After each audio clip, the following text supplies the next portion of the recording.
Bonjour, comme convenu, si vous avez regardé la dernière vidéo, je tourne cette vidéo spéciale. C'est une vidéo que je dédie à mon ami Christophe Jacob, qui est disparu en février, donc ça fait déjà quelques mois. Mais en février, j'étais moi-même dans ce trou noir et j'étais vraiment pas en état de lui rendre hommage comme il se doit. Donc je le fais maintenant parce que c'est vraiment important pour moi avant de reprendre le cours de cette chaîne, de faire un petit coucou à Christophe et de le remercier. Je sais qu'il m'entend, je sais que t'es pas loin Christophe, pour tout ce que tu as apporté dans ma vie, tout ce qu'il a apporté dans ma vie. Donc Christophe Jacob, pour ceux qui ne le connaissaient pas, c'est un super médium. Je l'ai rencontré en 2016, peut-être début 2017. En fait, j'ai lancé mon blog Je deviens médium en novembre 2016. Et puis, j'ai voulu interviewer des médiums. Et si je me trompe pas, lui, ça doit être le premier médium ou le deuxième que j'ai interviewé. J'étais tombée par hasard sur ses vidéos YouTube. À l'époque où j'essayais de comprendre comment fonctionnait ma médiumnité. Et les vidéos de médium que je voyais ne m'enthousiasmait pas spécialement. Ouais, c'était un peu trop perché pour moi, ou je sais pas, j'avais des doutes. Mon côté rationnel faisait que c'était pas... Ouais, j'avais des doutes, on va dire. Et puis donc je suis tombée sur la vidéo de Christophe, et là ça a été une révélation. Les médiumnités en salle de Christophe, c'était incroyable. C'était ultra précis, c'était drôle, et le mec avait l'air génial. Et il y a eu une sorte de coup de foudre, je sais pas comment dire, spirituel. Ouais, peut-être spirituel. Alors j'ai envoyé un message et j'ai dit j'aimerais bien vous interviewer pour mon blog, est-ce que ce serait possible? J'ai envoyé le lien du blog pour montrer les articles que j'avais écrits. Et là c'est Babette qui m'a répondu. Babette c'est sa femme, sa veuve maintenant, mais pour moi ça me fait trop bizarre de dire ça, parce que pour moi Christophe est toujours vivant. Mais... Et donc Babette m'a répondu que Christophe acceptait avec plaisir cette interview. Et on a fait une interview et c'était génial. C'est comme si on se connaissait depuis toujours. Enfin, moi c'est comme ça que j'ai ressenti. Et on est resté en contact. Ça matchait bien parce on avait un peu le même humour, même si Christophe il allait plus dans le graveleux ou il était plus trash que moi. Et... Donc dans le caractère, on n'était pas vraiment semblables parce que je suis plutôt quelqu'un de discrète, on va dire. J'aime pas tellement être au centre de l'attention, j'aime pas les gens qui parlent fort et j'aime pas j'ai du mal avec les grandes gueules, on va dire, j'ai du mal et donc moi-même j'aime pas être au centre de l'attention, je préfère être dans un coin, dans une pièce quand il y a du monde, je préfère être près du mur qu'au milieu de la pièce. Voilà. Mais à côté de ça, j'ai quand même une certaine confiance en moi et en qui je suis. Et Christophe, c'était un peu le contraire en fait, hein. C'était un gars qui parlait haut et fort, qui avait un tempérament volcanique, colérique, qui s'est fâché avec beaucoup de monde. Mais au fond de lui, c'était un petit garçon qui n'avait pas confiance en lui. Et j'ai même le sentiment qu'il était un peu terrorisé par ce monde qu'il ne comprenait pas en fait. Et il y avait un lien, je sentais un lien très fort entre lui et moi. Et un jour, j'ai eu l'info, je sais plus si c'était dans un rêve ou comme ça, l'info qui m'est venue, mais que on avait été frères et sœurs dans une autre vie. Et c'est exactement ça que je ressentais. En fait, c'était vraiment un lien fraternel. Et donc après cette interview, on est resté en contact. Et puis, il m'a invité chez lui à Moron, à côté de la forêt de Brocéliande, pour un séminaire. C'était en 2017, séminaire pour le développement de la médiumnité. Ça faisait quelques mois que j'avais découvert ma médiumnité. Enfin, ça faisait plus d'un an, mais ça faisait quelques mois que tournait autour, que j'expérimentais, que j'étais pas très à l'aise avec ça. Et ce séminaire de 3 jours, ça m'a vachement aidé à prendre confiance en mes ressentis, parce que c'était vachement bien foutu. En fait, Christophe, il disait que tout le monde était médium. Tout le monde a ses capacités de médiumnité. Il faut juste savoir comment ça fonctionne chez nous, identifier le fonctionnement propre à chacun, et à partir de là, hop, ça roule ma poule. Et effectivement, j'ai eu un déclic là-bas. Et ce qui s'est passé aussi, c'est que j'ai passé des moments merveilleux avec Christophe et Babette, et ça n'a fait que confirmer à quel point je les aimais tous les deux très fort. C'était des super moments que je garde au chaud dans mon cœur. On s'est revus l'année d'après, j'ai de nouveau fait son séminaire à Montron, avec toujours la visite de la forêt de Brocéliande. Et là, c'était encore mieux parce que j'étais hébergée chez eux et j'étais accueillie comme une reine, vraiment. Bon, il y a un fantôme qui est venu me faire coucou pendant la nuit, mais bon, j'étais chez Christophe, alors j'ai même pas eu peur. Hein. Le fantôme, il s'est amusé à me secouer les draps. J'étais tout seul dans la chambre, donc voilà. J'ai pas eu peur, et puis quand je leur ai raconté ça le matin, ça les a fait rigoler. Ils savaient que dans cette pièce-là, de temps en temps, il y avait un fantôme qui se promenait. Voilà, c'était l'anecdote, c'était... qu'est-ce que j'ai adoré ces jours chez Christophe et Babette, franchement. La bonne bouffe, les rigolades, les grandes discussions sur la médiumnité, mais surtout sur la vie, surtout. C'était super. Et puis, Christophe m'a aussi aidé, pas que dans la médiumnité, mais aussi dans ma vie privée. Et ça, je ne veux pas en parler parce que c'est privé, justement, mais il était très important, et il m'a aidé à avoir un déclic très important. Et je ne sais pas comment il a fait, je ne sais pas si c'est côté médium ou son côté psy, ou les deux, mais ça a fait un déclic dans ma vie, et ça a changé ma vie. Et Christophe, il a changé ma vie de bien des façons. Voilà. Et on s'est revus en 2019. Donc, à une époque, il avait décidé d'arrêter les médiumnités en salle parce que ça lui mettait trop de pression par rapport à son problème de confiance en lui, alors que vraiment, moi, j'ai été subjuguée par la précision de ce qu'il recevait, mais lui, il était stressé il avait peur avant les médiumnités de pas bien capter, de se tromper. Et c'est vrai que ça doit être vachement challengeant de canaliser devant autant de personnes. Mais en fait, il y arrivait toujours super bien. Et puis, il y avait l'humour qui était la cerise sur le gâteau. Et donc, moi, j'étais déçue quand il avait dit qu'il arrêtait les médiumnités en salle, parce que je l'avais jamais vu pour de vrai. Et puis, j'ai appris qu'il avait fait un médiumnité en salle à Metz. Et que c'était la dernière. Alors, j'ai dit, attends, si c'est vraiment la dernière... j'y vais, je fais la route, quoi. Donc j'ai fait la route en juin 2019. Je crois que c'était juin, ouais. Je crois que c'est à 3 heures d'ici, je sais même plus Metz. 3 heures de Mont-Loiret. Enfin, Mont-Loiret, du Loiret. et c'était... C'est pareil, c'était 2 journées inoubliables. En fait, il y avait une médiumnité prévue à Metz, et puis finalement, il y en a une autre qui s'est rajoutée dans un bled à 1 heure de route de Metz. Donc j'ai assisté à 2 médiumnités en salle sur 2 jours. 2 ou 3 jours, je sais plus. Ouais, je crois que je suis repartie le lundi. Donc, c'était sur 2 jours. Il y en avait une le samedi soir et une le dimanche, je crois. Je sais plus. Ou c'était le contraire, enfin bref. Et je faisais l'assistante de Christophe, je faisais la caisse à l'entrée, on a installé les chaises, c'était trop bien, c'était trop bien. Puis après, j'ai assisté à ça en vrai, et alors déjà en vidéo, c'est impressionnant, mais en vrai, c'était encore plus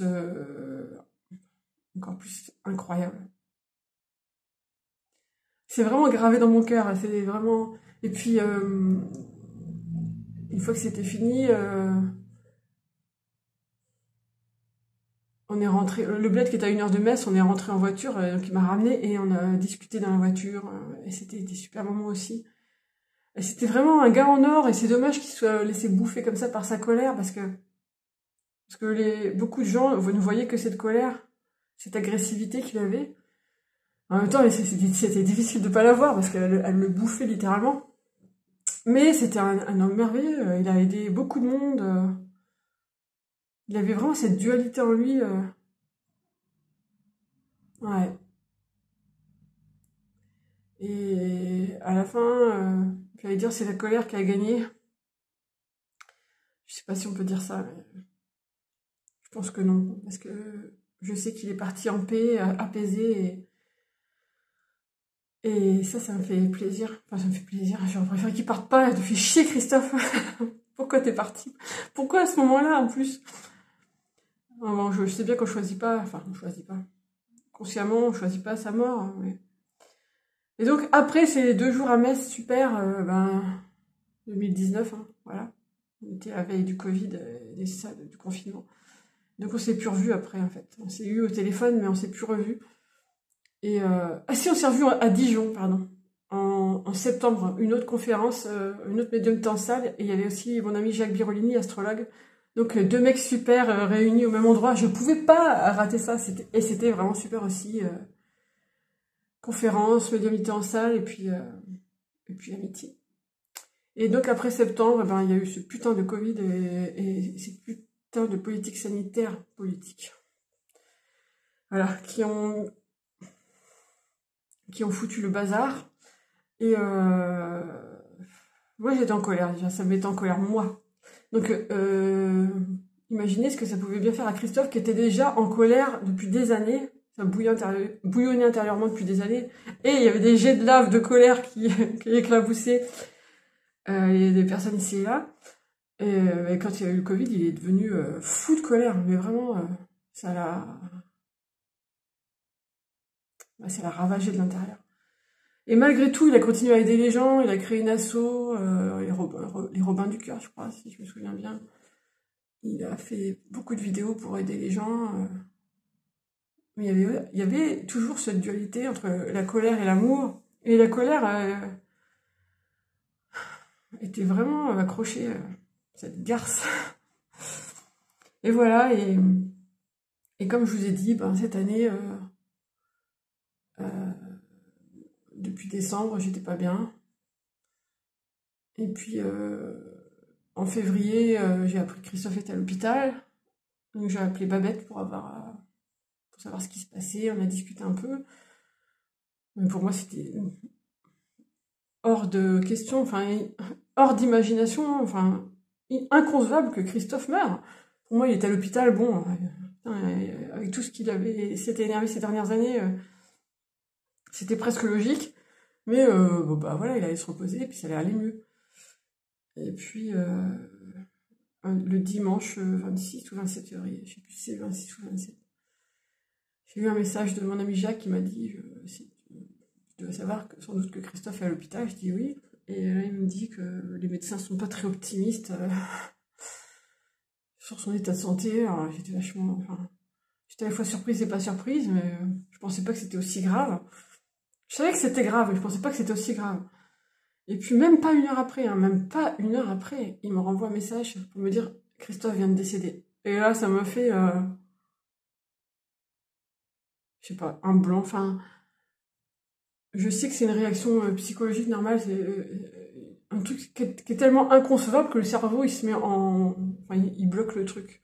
Donc ça m'a fait, j'ai eu l'impression que ça me faisait aucun effet. C'était trop bizarre, c'était ok, Christophe est mort. Ça veut rien dire pour moi cette phrase. Ça veut rien dire. Enfin, c'est une information. Et sur le coup, ça m'a rien fait. Bon, par contre, la nuit, j'ai pas du tout dormi, du tout. Enfin, c'était chaotique. J'arrêtais pas de penser à lui. J'avais plein de souvenirs qui venaient, plein de souvenirs. Et le lendemain, le torrent d'émotions est arrivé. Et c'était dur parce que en plus j'étais pas en super forme, donc c'était pas terrible. Et voilà, je vais pas m'apesantir là-dessus, chacun a sa façon de vivre la mort d'un être aimé. Depuis qu'il est parti, j'ai eu plusieurs signes de lui, j'ai rêvé de lui 2 fois. La semaine juste après sa mort, je crois. Dans mon rêve, il faisait un discours brillant sur la médiumnité et tout le monde l'applaudissait. Très dommage, c'est que quand je me suis réveillée, je me souvenais de absolument rien de ce qu'il avait dit dans son discours. Donc, pardon Christophe, je suis désolée. Mais il faudrait que tu reviennes pour lui refaire le discours, parce que là, j'ai pas pris les notes. Et puis, une autre fois, je sais pas combien de temps après, j'ai rêvé de lui. Il était dehors avec Babette, il y avait d'autres gens autour d'eux, et ils rigolaient, tous les deux, Babette et Christophe. Et moi, je suis allée le voir, je lui ai dit, mais c'est dégueulasse, Christophe, ce que t'as fait, faire croire à tout le monde que t'étais mort, ça se fait pas, c'est vraiment dégueulasse. Franchement, j'étais énervée contre lui, j'étais en colère, j'étais choquée de le voir en train de rigoler. Il avait repris du poids, il était souriant, et Babette, elle était heureuse, ils rigolaient tous les deux. Et moi, j'étais vraiment en colère.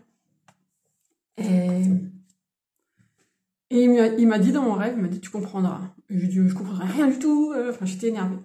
Et quand je me réveille le matin, je me souviens du rêve et je me souviens du comprendra. Et je me dis, ah ouais, merci Christophe, j'ai compris.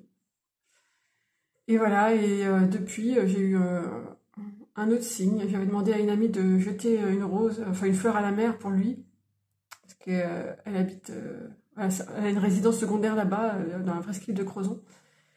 Et elle a jeté cette fleur à la mer pendant ses vacances là en juillet. Et c'est vachement beau parce que j'étais en train de parler de Christophe avec une amie commune. Et on parlait de lui et des signes qu'il nous avait envoyés, tout ça. Et je disais que ça faisait un bout de temps que j'en avais pas reçu. Et à ce moment-là, mon amie, qui était en Bretagne, elle m'envoie un message pour me dire qu'elle a lancé la fleur à la mer pour moi, mais que le vent l'a ramenée à terre, sur la berge. Et j'ai trouvé ça tellement beau, parce que déjà, c'était un message de Christophe qui disait « Je suis pas dans la mer », parce que ces cendres ont été répandues dans la mer. « Je ne suis pas dans la mer, je suis là, avec vous. » Et je vous entends, les filles. Et j'ai trouvé ça tellement beau, parce que on était en train de parler de lui, et mon amie, elle avait 3 semaines en Bretagne, et elle l'a fait ce jour-là, à ce moment-là. Et voilà, donc je sais que Christophe est toujours là. Et je sais qu'il a donné beaucoup de signes à ses proches. Et je l'imagine, j'aime l'imaginer en train de faire des médiumnités en salle de l'autre côté, mais cette fois-ci, c'est des contacts avec les vivants. Je l'imagine en train de faire de l'humour avec les défunts, où ils sont tous installés dans une salle et ils amènent des photos de leurs vivants, avec qui ils veulent entrer en contact, et puis Christophe, il fait l'intermédiaire. Et voilà, ça me plaît de penser à ça. Et je suis heureuse d'avoir croisé sa route. C'était un mec incroyable. Sacré mec. Je l'ai pas connu longtemps finalement, je l'ai connu moins de 6 ans. Ouais, 6 ans. Et c'était 6 années qui valaient le coup d'être vécues. Et voilà, donc je voulais lui rendre hommage à Christophe. J'ai pas pu le faire en février, je le fais maintenant, Christophe. Et merci d'avoir existé. Merci d'avoir croisé mon chemin. Et puis belle route de l'autre côté. J'espère que tu fous un maximum de bordel. Je suis sûre que oui. Et j'embrasse Babette et Madeleine et tous ceux qui t'ont aimé. Voilà. C'était une vidéo spéciale et voilà, je suis contente de l'avoir faite. Au revoir.